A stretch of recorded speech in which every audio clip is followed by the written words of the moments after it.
강혜신의 오늘의 미국.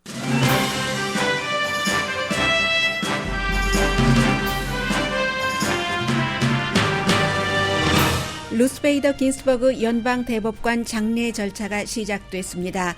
연방대법원에 안치되면서 열린 추도식에서 존 로버츠 대법원장은 긴스버그 대법관이 이 나라를 법 아래 더욱 평등하게 만드는 판결들을 해왔다고 기억했습니다. 추도식을 주도한 랍비는 긴스버그 대법관을 토라와 헌법에서의 인간평등을 실천한 사람으로 빛냈습니다. 트럼프 대통령과 바이든 후보와의 첫 번째 토론회에서 트럼프 대통령은 준비하지 않는다고 말하고 바이든 후보팀은 혹시라도 실수를 하지 않을지를 걱정합니다. 트럼프 대통령이 인종차별을 막기 위한 교육 중단 명령을 공무원에서 군과 군 계약자로까지 확대 적용합니다. 존슨앤존슨이 백신 3단계 임상시험에 들어갔습니다. 미국에서 이 같은 임상시험을 하는 네 번째지만 이번에는 여러 장점이 있습니다. 식품의약국이 백신 승인 기준을 엄격하게 함으로써 대선 전에 백신 승인을 하지 않을 것으로 보입니다. 백신 안전에 대해 대중의 지지를 받기 위해서입니다. 그러나 마이크 펜스 부통령은 선거 유세에서 올해 안에 백신이 꼭 나온다고 공약했습니다. 내셔널 지오그래피는 2월 말부터 미국에서 1분 50초당 1명이 코로나 바이러스로 숨졌다면서 젊은 사람은 괜찮다는 주장을 하는 행정부에 노출되는 환경 등으로 사람들이 다른 사람의 비극에 무감각해진다고 보도했습니다.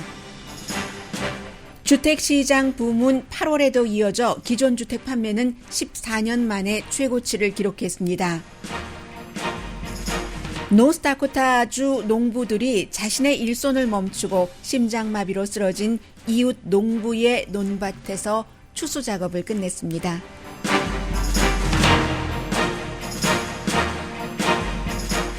여러분 안녕하십니까? 오늘의 미국 강혜신입니다. 오늘도 미국 의회에서는 코로나 바이러스와 관련돼서 지금 관련자들이 나와서 식품의약국장, 지금은 버지니아가 지역구인 팀 케인 연방 상원 의원이 질문을 하고 있는데, 팀 케인 상원 의원은 힐러리 클린턴과 함께 부통령 후보로 나섰던 사람입니다.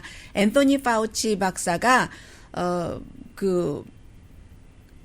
말하자면 대학교에서 아픈 학생들을 집으로 절대로 보내면 안 된다. 이 같은 지금 얘기를 하고 있습니다. 그리고는 오늘 아침에 지금 계속 진행되고 있는데, 연방 대법원에서는 루스 베이더 긴스버그의 연방 대법관 87세로 이제 금요일 오후에 숨진 대법관의 관이 도착을 해서 과거 그리고 최근까지 함께 일을 했었던 서기들 한 100명 정도가 미국에서 이렇게 중요하거나 잘 알려진 인물의 장례식에서 보기 힘든, 굉장히 장례식인데도 자유롭잖아요. 왜냐하면 그 사람의 인생을 축하하는 것이기 때문에. 그런데 조금 다른 모습이 보였습니다. 연방 대법관 앞에 관이 도착하기 전에 전부 남자, 여자, 대법관 스태프들이 거리두기 정확하게 하고요. 얼마나 줄을 잘 맞췄는지 꼭 사관학교 생도들이 검은색 옷을 입고 있는 것 같았습니다. 마스크도 전부 끼고, 복장도 미국에서는 장례식 할 때도 노출 심하고 이런 옷들을 많이 입는데, 오늘은 연방 대법원이 뜻하는 것과 같은 완전히 아주 말씀드리면 되나요? 정식 복장, 장례식 복장들을 하고 기다리고 있었고, 그리고는 이제 안으로 관이 안치돼서 고인의 뜻에 따라서 조촐하게 이제 추도식이 열렸습니다. 한국에서도 그런 말이 있지만 풀도 마르기 전에 무엇을 한다. 미국에서는 알링턴 국립묘지에 묻히기도 전에 남편이 먼저 묻혀 있는 2010년도에 숨져서 암으로 와이프처럼 암으로 숨졌기 때문에요. 그래서 그곳에 남편과 재회를 하기 전부터 정치적으로 민주당과 공화당이 여러 가지를 계산을 하고 싸우고 있습니다. 오늘과 내일 이틀 동안은 연방 그 대법원에서 이제 그 많은 사람들이 그 루스 베이더 긴스버그를 뭐 여러 가지로 그 기억을 할 테고요. 그의 인생을 반추할 테고, 금요일 여성으로서는 미국에서 처음으로 의회에 관이 안치돼서 사람들이 왜 그 많은 사람들이 최근에도 그 존 맥케인 연방 상원 의원이 숨졌을 때도 그렇고 와서 그 조의를 표하고 조문하고 하죠. 최초의 여성입니다. 의회 그 자리에서 그런 그런 융숭한 대접이라고 할까요? 이 경우는 그런 경우예요. 그리고는 화요일에 알링턴 국립묘지에 모시게 되는데, 그리고 나서 사흘 뒤에 대통령 후보들이 토론회를 합니다. 그게 이제 9월 29일이 되는데, 그 대통령 후보 토론회에서 첫 번째 토론회는 팍스 TV의 크리스 월러스가 오하이오주에서 열리는데 진행을 맡았습니다. 사회를 맡았는데, 사실은 루스 베이더 긴스버그 연방 대법관이 사망하기 전까지는 그 안건이, 연방 그 대법관을 지명하는 안건이 후보 토론회에 들어가지 않았는데 이번에 이제 넣게 됐죠. 그래서 지금 민주당, 공화당 나름대로, 민주당은 선거기금 많이 모이고 있고, 민주당 선거기금이 많이 모이고 있다고 하니까 공화당도 또 많이 모이고 있고요. 왜냐하면 루스 베이더 긴스버그 연방 대법관이 뭐 한 일이 많지만 진보적인 입장에서 특히 그 Affordable 그 케어 액트, 오바마 케어를 무효로 한다는 것과 여성의 낙태를 불법화한다는 것이 지금 공화당의 대선을 앞둔 가장 중요한 이슈이기 때문에 그런 두 가지에 반대할 사람을 차기 연방 대법관에 지명을 하고 임명을 한다는 것이고, 그 지명과 임명이 성공을 할 가능성이 굉장히 높은 지금 그 시점이고요. 그렇게 해서 지금 공화당에서는 몇 군데는 질 수도 있습니다. 예를 들어서 메인주 같은 경우는 그 수잔 콜린스, 나는 대통령 선거 전에는 여기에 찬성표를 던질 수가 없다라고 얘기한, 그리고 어렵죠 지금 싸움에서. 왜냐하면 그 메인주가 상당히 조금 그 어느 정도 그 리버럴한 부분이 있기 때문에 메인주에서는 64%의 유권자가 낙태가 불법이라니 이 시대에 말이 되느냐라는 생각을 하고 있거든요. 그렇기 때문에 메인주를 잃어버릴 수도 있고, 또 그 아이오와주도 잃어버릴 수도 있고, 그 심지어는 뭐 여러 주를 잃어버릴 수 있지만, 그 어차피 잃어버리는 주는 잃어버리는 주라고 하고, 노스캐롤라이나주 같은 경우를 상원 의원 의석을 살릴 수 있다. 다 죽어갔는데 이렇게 생각하고 있기 때문에 이제 알링턴 국립묘지에 이 루스 베이더 긴스버그 연방 대법관이 묻히기만 하면 그 뒤부터는 싸움이 굉장히 치열해질 겁니다. 그러나 그 흘러가는 흐름의 물줄기는 아무도 짐작할 수 없는 것이고요. 오늘은 이제 뭐 거의 마지막으로 여러분들께 전해드릴 수 있겠네요. 거의 27년 동안 연방 그 대법관을 했었던 루스 베이더 긴스버그, Notorious 루스 베이더 긴스버그, RBG. 왜 이 플레이에 Notorious B.I.G. 그 래퍼 이름처럼 붙여졌냐면, 사실은 그 젊은이, 이 사람은 87살로 숨졌지만 대학교 2학년생이 이 플레이를 썼기 때문에 그렇게 그 젊은이의 감각인 거죠. 해서 아마 여러분들 그 자녀분 가운데 요즘은 그 따님들도 육군사관학교, 공군사관학교 들어가려고 하고 실제로 들어가잖아요. 버지니아 육군사관학교에 여자 생도가 받게 된 게 바로 루스 베이더 긴스버그 연방 대법관이 일을 해서 판결을 그렇게 내린 결과라고 생각해 주시면 좋겠고요. 리버럴하다는, 리버럴의 아이콘이라고도 불리지만 사실은 여권, 그 여권을 넘어서 남자의 권리, 모든 사람의, 성소수자를 포함해서 인간의 권리를 가장 강조한 사람입니다. 수프림 코트잖아요, 연방 대법원이. 그런데 수프림 라이프를 살았다, 이런 얘기들을 많이 하고, 왜냐면 아주 뭐 돈 많고 집안 좋고 하는 집에서 자라서 뭐 척척척척 올라간 그런 사람은 아니거든요.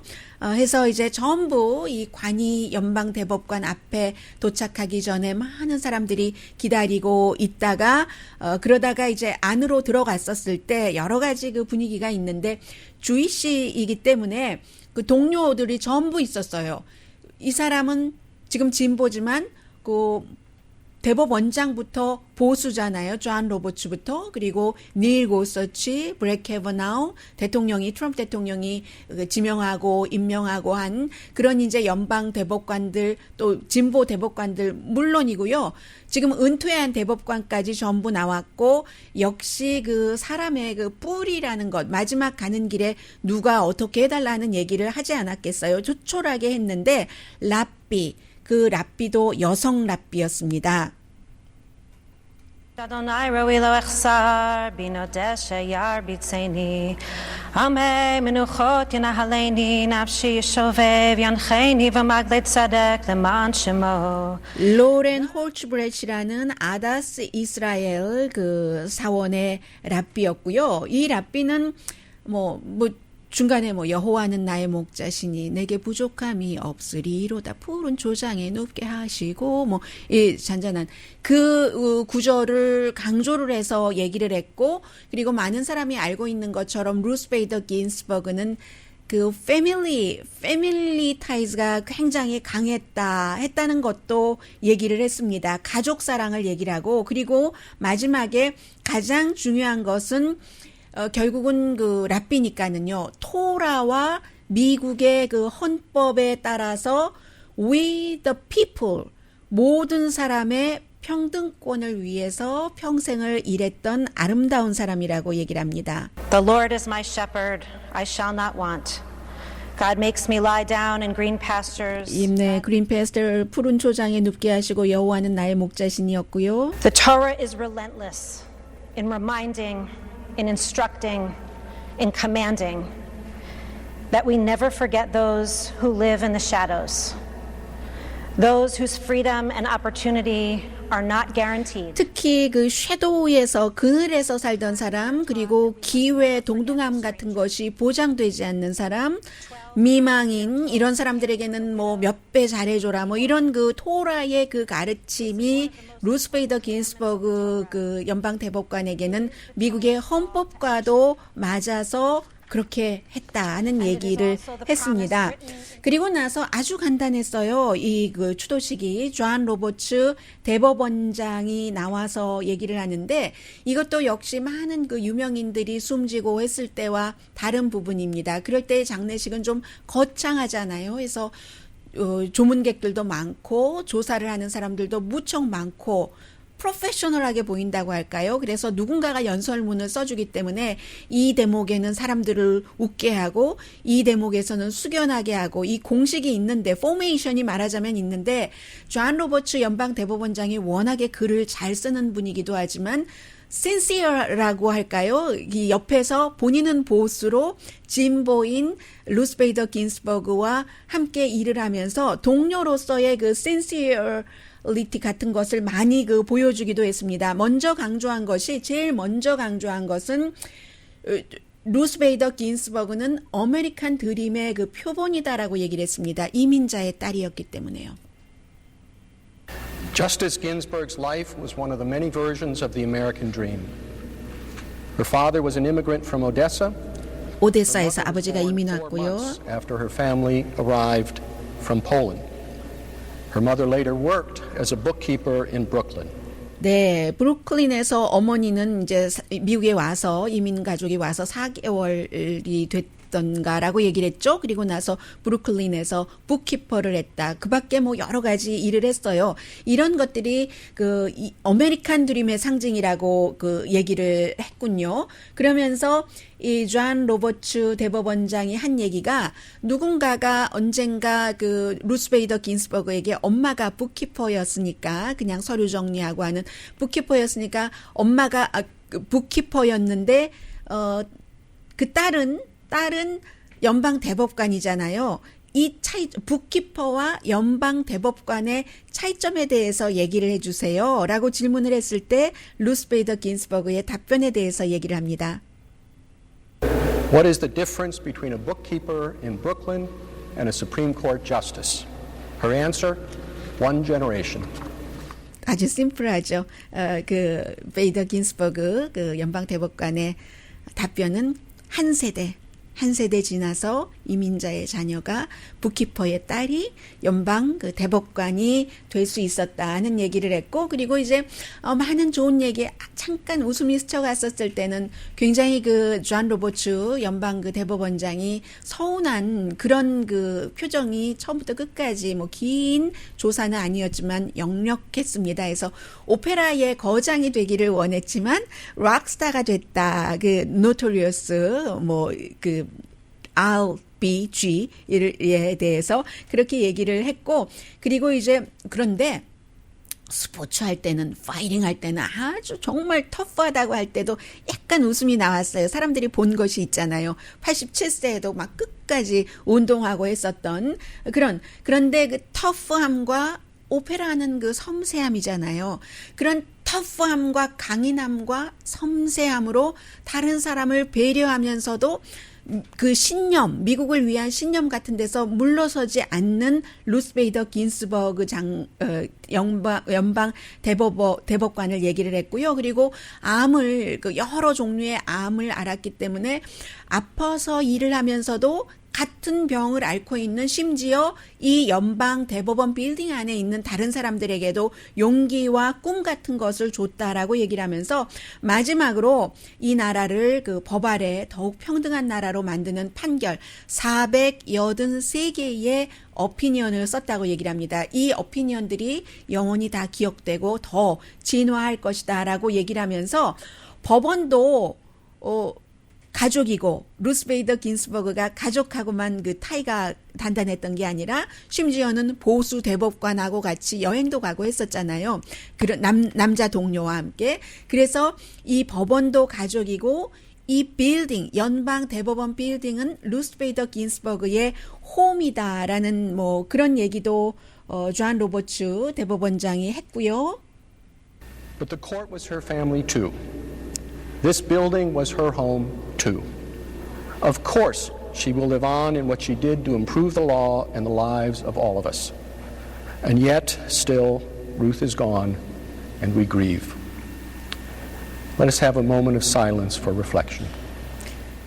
네, 잠깐 그 추도의 시간을 갖는다고 했는데 Ruth is gone, she's gone, 그리고 우리는 슬프다라고 얘기를 했습니다.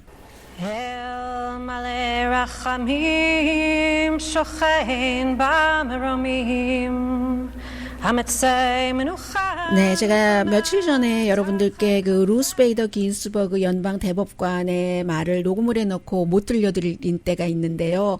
프로페셔널하게 일을 하는 사람에 대해서 루스 베이더 긴스버그 연방 대법관이 한 말입니다. Fight for the things that you care about, but do it in a way that will lead others to join you. 네, 뭔가를 위해서 싸우고 그럴 때 나를 위해서가 아니라 다른 사람을 위해서 이제 그 싸우는 Outside yourself, something to make outside yourself라고 a little 얘기했죠. better for people less fortunate than you. A meaningful life is one lives not just for oneself, but for one's community.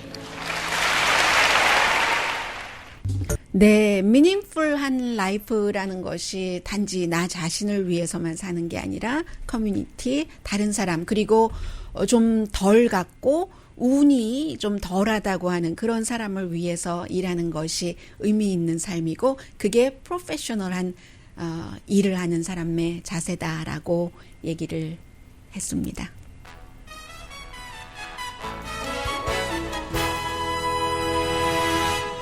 네, 오늘의 미국을 후원해 주시는 분들 잠시 뒤에 전해드리고요.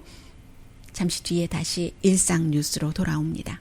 서울방송 오늘의 미국 듣고 계십니다. 지금 지난번에 그 미네소타주에서도 그랬고 또 다른 주 뭐 포틀랜드 등등에서 블랙 라이브스 매터 시위가 있었고, 시위가 열리면 항상 또 그 폭력적인 그런 일들 때문에 주변 주민들이 피해를 보기도 하고 걱정도 했습니다. 지금 켄터키 루이빌에서도 조금 된 일이에요. 아무런 그 죄가 없는 그 여성, 그 전 남자친구를 찾는다 하면서 새벽에 그 경찰이 가서 결국은 뭐 총을 쏴서 숨지게 한 그 케이스에 대해서 사람들이 그 시위를 할 수가 있고, 브레오나 테일러라는 그 여성인데요. 그래서 이제 루이빌이 말하자면 그 비상사태 같은 것을 선포를 하는 겁니다. 켄터키주 지금 경찰국장이 얘기를 하고 있습니다. 주말에 이제 또 지켜봐야지 될 부분인 것 같아요. 주말에 토요일에 로스앤젤레스 시간으로는 오후 2시에 트럼프 대통령이 루스 베이더 긴스버그 연방 그 대법관의 후임에 대해서 그 지명을 한다고 했는데 여러 가지 일들이 많이 있을 것 같습니다. 존슨앤존슨이 그 백신 개발을 하는 미국의 그 회사이고 지금 4번째입니다. 해서 지금까지 그 백신 제 3단계 임상 시험에 그 들어간 그 4번째이기도 한데 조금 달라요. 지금까지 다른 그 제약 회사들보다. 왜냐하면 이번에는 굉장히 많이 임상 시험을 하고요. 3대륙에서 6만 명을 대상으로 한답니다. 그리고 생산 자체도 이게 성공을 한다면 매년 뭐 1억 도시지 정도를 생산을 한다고 하고, 이렇게 임상 실험을 대규모로 한다는 것은 좀 안전함을 더 강조를 할 수 있다는 부분에서 중요한 거고요. 대량 생산에 이점이 있는 것이고, 존슨앤존슨이 뭐 큰 제약 회사니까는요. 그런 점이 발표가 됐습니다. 그런데 사실은 오늘 의회 청문회도 열리고 있습니다만, 식품의약국은 백신 그 승인을 조금 더 까다롭게 한다. 그래서 아직은 구체적인 내용은 발표하지 않았는데 워싱턴 포스트가 조금 그 심층 취재를 했습니다. 그래서 그 보도가 맞다면 이번 주에 식품의약국이 백신을 승인하는데 지난번보다는 쉽지 않게 하겠다. 지난번이라는 게 하이드록시클로로킨을 급하게 쓰게 그 승인을 했다가 나중에 또 하지 않았다가 뭐 여러 번 번복되고 했었죠. 또 혈장 치료도 마찬가지고요. 그 혈장 치료가 뭐 번복됐다는 얘기가 아니라 혈장 치료의 효능에 대해서도 실제보다 많이 부풀렸다 했기 때문에 논란이 많이 됐는데, 그런 것을 막기 위해서, 그리고 이제 그 대통령이나 부통령이 백신이 대선 전에 나온다고 하도 홍보, 광고, 선거 광고 비슷하게 하고 있으니까 사람들이 점점 날이 가면 갈수록 눈에 띄게 백신이 나와도 안 맞겠어. 금방 나는 나오자마자 가능하면 맞겠어 하는 사람 9%밖에 안 된다고 하잖아요. 조금 있다가 맞겠다 하는 사람도 50%도 안 되고 하니까 식품의약국이 이건 안 되겠다 싶어서 까다롭게 그 표준을, 스탠다드를 정한다는 얘기인데, 정치적으로 승인하지 않는다는 것은 지금까지 여러 번 밝혔고요. 그리고 예를 들면 이렇게 한다는 겁니다. 제약회사가 그런 것을 얘기를 해야 된대요. 2번째 임상시험을 한 그 환자의 상태가 어떤가를 적어도 2번째 임상시험을 한 뒤에 2개월 지난 뒤에 그 결과를 얘기를 해야지 된다. 그런 것이고, 그리고 이제 이 플라시보라는 것을 항상 같이 가잖아요. 최종적으로는 그건 하이드록시클로로킨에도 마찬가지입니다. 적용을 항상 그렇게 시켜요. 그래서 플라시보 효과와 비교를 해서 아주 그 시리어스한 어떤 결과가 나오는 그런 것, 그리고 특히 나이 든 그룹의 반응 같은 것을 조금 우리가 더 철저하겠다 하는 겁니다. 그래서 이러한 것을 하려면 우선 기본적으로 2차 임상시험을 한 그 대상이 결과를 적어도 2개월 뒤에 것을 내놓으라고 하니까, 지금 뭐 백신 개발 들어간 지 얼마 안 됐잖아요. 하니까 시간이 필요하다는 얘기입니다. 이렇게 따지고 보면은 11월 3일 선거 전에는 나올 수 없다는 거거든요. 그런데 이것도 또 몰라요.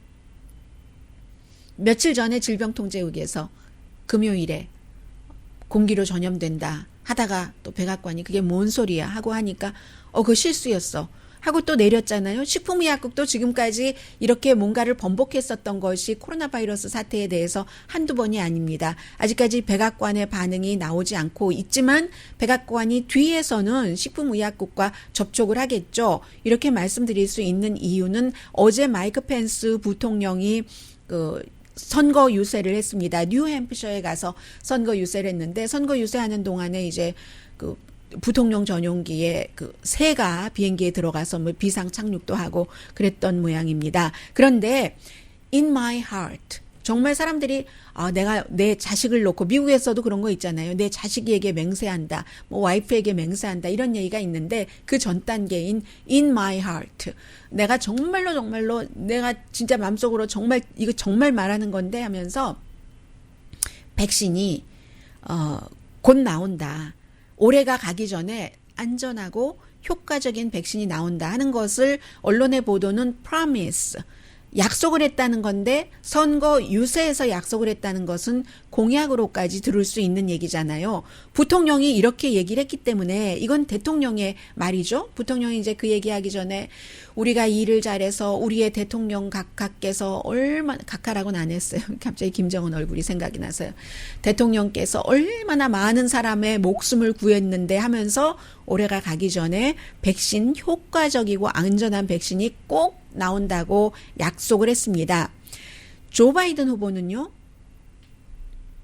20만 명이 지금 숨졌죠. 숨진 사람만 20만 명인데 그 20만 명의 가족, 그들을 사랑하는 사람의 인생은 절대로 이 20만 명의 사랑하는 사람을 잃기 전과는 같을 수가 없다. 이런 얘기를 했고요. 미국 인구가 세계 인구의 4%인데 뭐 코비드 환자는 지금 뭐 거의 600만 명, 20만 명 숨졌고요. 해서 그리고 또 문제는 사망자도 사망자지만 장기적인 그 후유증에 대해서 아직 모른다는 얘기잖아요. 몇 개월씩이나 힘들게 아프다는 사람들도 있고, 그리고 이제 어제 여러분들께 전해드렸었죠. 대통령이 얘기한 젊은이는 특히 18살 미만은 아무것도 아니다. nothing.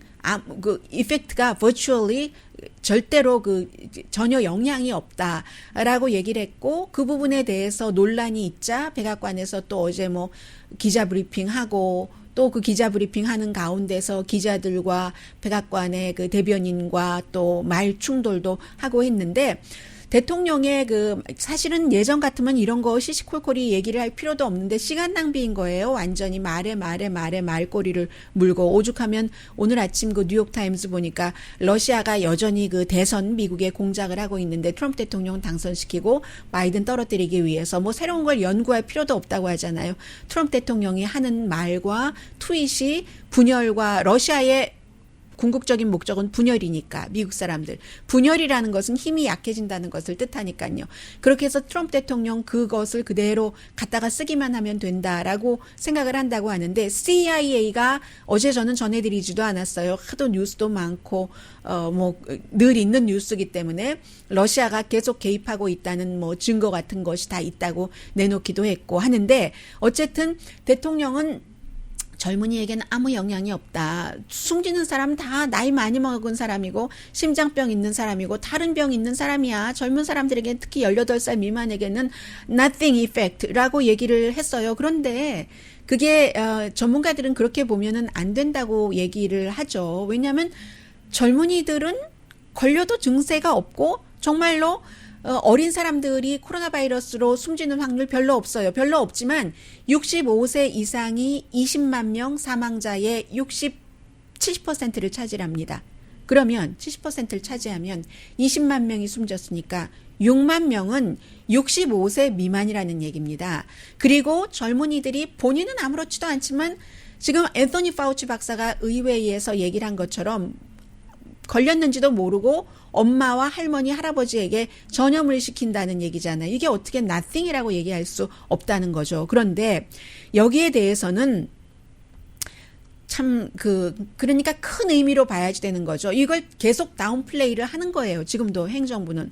그리고 그걸 왜 다운플레이를 하느냐 하는 과정에서 기자들과 백악관 대변인과 말싸움 비슷하게 될 수밖에 없는 겁니다. 내셔널 지오그래피가 이런 거 잘 안 다룹니다. 내셔널 지오그래피가요. 뭐라고 보도를 했냐면은 내셔널 지오그래피의 그 기사는 아주 좋죠. 디테일하고 사진도 좋고. 미국에서 2월 말부터 지금까지 2월 말이라고 하면 코로나 바이러스가 미국에 오고 사람들 사망자가 생기기 시작할 때잖아요. 그때부터 지금까지 2월 3, 4, 5, 6, 7, 8, 9, 7개월이 지났네요. 7개월이 되는 동안 1.5분에 1명씩 숨졌다고 보면 20만 명이 되는 거다. 그러면 9.11 사태 때 뭐 거의 4,000명 정도가 숨졌잖아요. 그런 사건이 67번이 있어야지 된다. 이런 지적을 했고요. 이 말을 오해하게 되냐면 그러면 20만 명이라는 인구가 솔트레이 그리고 엘라바마의 뭐 어떤 한 그 헌츠빌 그 정도 마을 사람들이 몽땅 숨진 것과 마찬가지다라고 얘기하는데 왜 이런 지적을 하냐면 내셔널 지오그래피의 뭐 세라 엘리자베스 리처드라든가 아니면 뭐 엘케 웨버 이런 기자들이 쭉 그 전문가들과 자료 같은 것을 쭉 분석을 해놓으면서 왜 전쟁터에서 사람이 숨지는 것을 보고 하면은 사람들이 이제 점점 무뎌지는 그런 상황이 있다라고도 얘기를 했고 그리고 이 바이러스로 사람들이 많이 숨지면 숨질수록 무뎌지는 것도 있는데 게다가 대고 또 정치인들이 사람이 숨지는 게 아무것도 아니야. 젊은 사람들은 괜찮아. 나이 드는 사람은 죽어도 돼요. 그러면? 그건 아니잖아요. 그렇게 얘기를 하고 하는 이 과정과 환경이 강해지면 강해질수록 사람들의 다른 사람에 대한 그 위험하다는 생각, 동정심, 어머 안 됐다, 이러면 안 되지, 조심해야지, 마스크 써야지 하는 것에서 점점 무덤덤해진다는 얘기입니다. 그게 이제 심리학자의 말을 인용을 해서 얘기를 하는데요. 폴 슬로빅이라는 유니버시티 오브 오레곤의 심리학자 교수의 말을 인용을 해서 전합니다. 뭐 상상하기 쉬운 거죠. 보통 한 사람, 내가 아는 사람이 위험하다 하면은 마음이 다가가는데 많은 사람이 숨졌는데 그거 원래 그런 거야. 뭐 괜찮아. 뭐 이렇게 얘기하면은 이게 어찌 보면은 그 인간이 갖고 있는 좋은 인간성에도 영향을 미친다는 그런 부분이 되고요. 그리고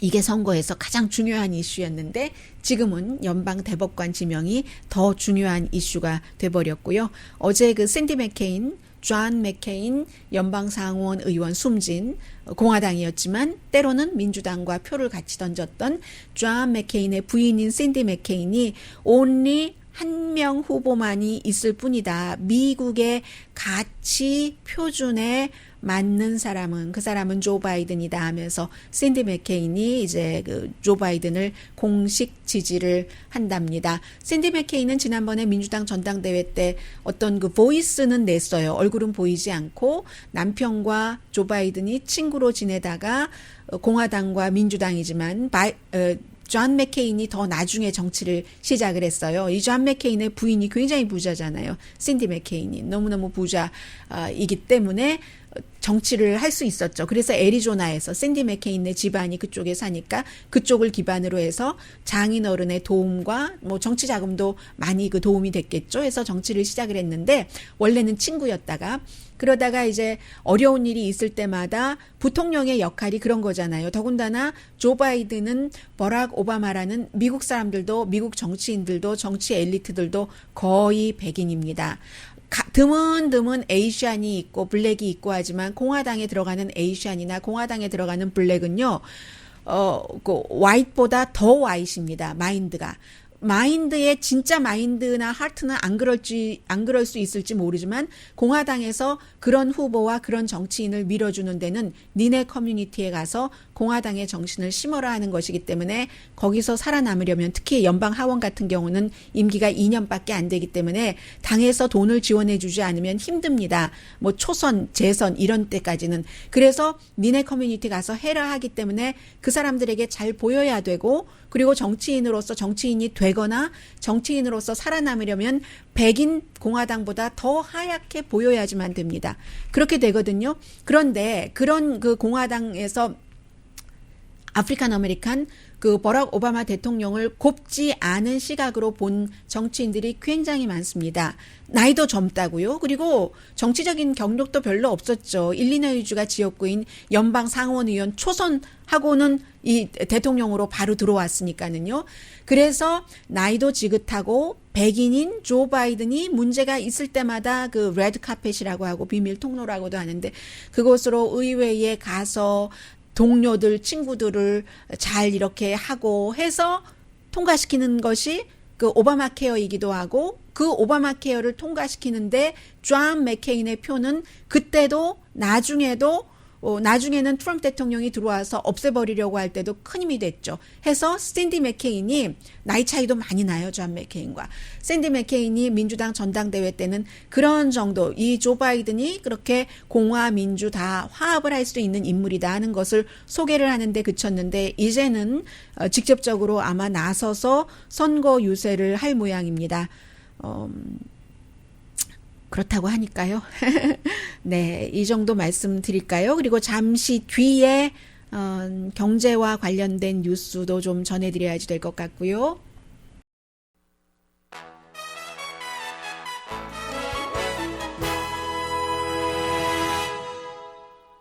라디오 서울 방송 오늘의 미국 듣고 계십니다. 주택시장은 8월 달에도 7월 달만큼 지금 기록을 유지를 했거든요. 7월 달에 기존 주택 판매가 한 해 전에 비해서 거의 25%, 24.7%가 늘어났었으니까요. 그런데 8월 달에도 지난해 같은 기간에 비해서 이제 늘어난 그 폭을 보면은 10.5%. 그래서 2005년 이후 최고랍니다. 특히 그 비싼 주택 수요가 늘어났다고 하는데 중간급이 아니라 중간값은 8월 달이 1년 전보다 11.4%가 올라서 31만 600달러, 8월 달에 150만 채 집이 팔렸다고 하네요. 공급이 수요를 절대로 따라가지 못한다고 합니다. 그런데 왜 그러겠어요?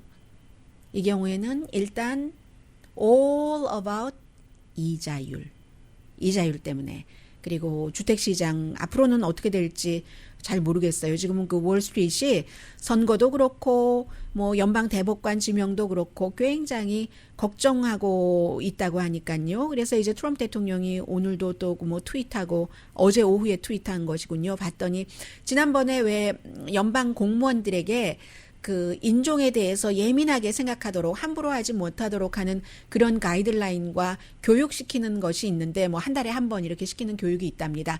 그런 교육시키는 것을 없앴잖아요. 그리고 다시 이제는 이게 대통령의 명령으로 되는 것이니까 금지를 했는데 군 또 정부 계약자, 꼭 군 계약자뿐만이 아니라 정부 계약자 이런 곳에도 금지를 시켰답니다. 이게 왜 그러냐면 대통령이 얘기할 때는 대통령의 트윗에 따르면 이 great country의 프라이드를 가르쳐야지 그게 왜 그런 거 가르치면 안 된다. 왜냐하면 그게 인종에 관해서 예민해야 된다는 게 결국은 인종차별하면 안 된다라는 얘기잖아요. 공무원부터 군대에서부터 뭐 계약자, 정부 계약자부터. 그런데 이것을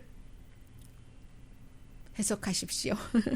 알아서 해석하시고요. 그리고 또 하나는 이제 9월 29일에 바이든 후보와 트럼프 대통령이 처음으로 그 토론회를 하는데 사실은 바이든 후보에게 유리한 것도 있고 불리한 것도 있어요. 바이든 후보는 지금까지 트럼프 대통령이 슬리피 존이 무슨 치매니 트럼프 대통령 진영 측에서 많은 그런 얘기를 해왔기 때문에 기대감이 굉장히 낮고요. 그래서 준비는 하는데 힐러리 클린턴 토론 준비할 때는 전부 그 토론을 준비하는 사람이 똑같은 사람이에요. 이번에도 트럼프 대통령 그 긴 그 빨간색 타이도 입고 다 이런 가방을 가지고 거기 가서 했는데 이번에는 바이든 후보는 그런 걸 싫어한대요. 말하자면 모의 토론회를 싫어하고 자료를 쭉 가지고 오라고 하고 이제 그 담당자들에게 질문하라고 하고 이런 것을 좋아한다고 하는데 준비를 하고 있는 거예요. 바이든 후보는. 그에 비해서 얼마 전에 트럼프 대통령에게 물어보니까 난 토론 준비 안 해. 그리고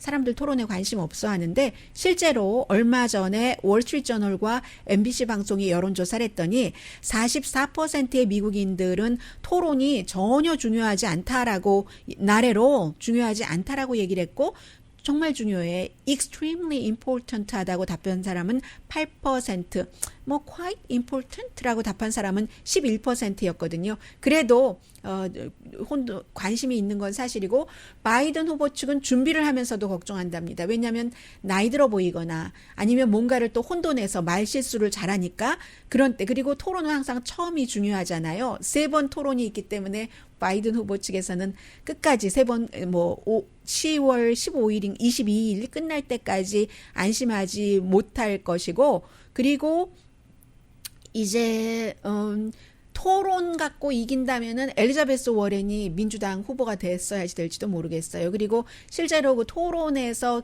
민주당 경선에서 가장 기억나는 부분은 카멜라 해리스가 조 바이든 후보에게 It was me. 그 버싱 한 소녀 나였어 이 장면이었는데 사실은 그 장면에서 여기서 끝났다 바이든은 했는데 그게 나중에 가고 보니까 바이든이 대통령 후보고 카멜라 해리스가 부통령 후보가 됐잖아요. 그래서 토론이 꼭 모든 것을 결정하는 것은 아니지만 사람들이 굉장히 관심을 갖고 지키고 있는 것은 기다리고 있는 것은 사실입니다.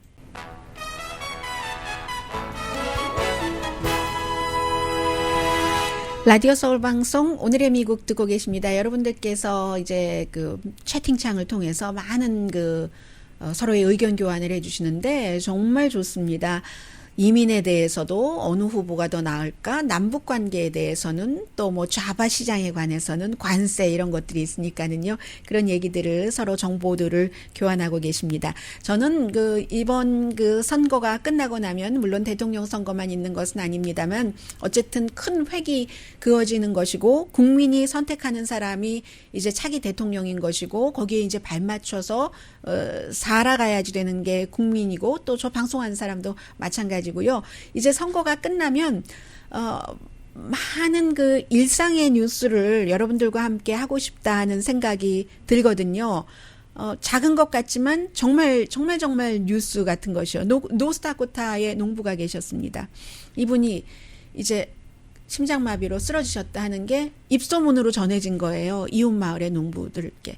그래서 이렇게 전해져서 어떤 농부는 트랙터를 가지고 비디오로 이렇게 만들어서 페이스북에 올린 것을 보니까 트랙터를 가지고 와서 뭐 처음에 10명으로 시작해서 60명 정도가 된 것 같아요. 쫙 자신들의 논밭 버려두고요. 스탑하고 이 농부가 여러분들 많이 드시는 밀을 재배를 했고요. 밀 재배와 또 다른 것들 뭐 여러 가지를 했는데 어쨌든 그랬어요. 그래서 자신들의 것을 끝내고 캐놀라군요. 캐놀라 오일에 캐놀라를 해서 쫙 와가지고 쫙 하는데 7시간에 끝냈어요. 1000에이커 정도 되는 거. 사람들이 기구를 다 가지고 와서 마을 사람들이 와서 했으니까는요.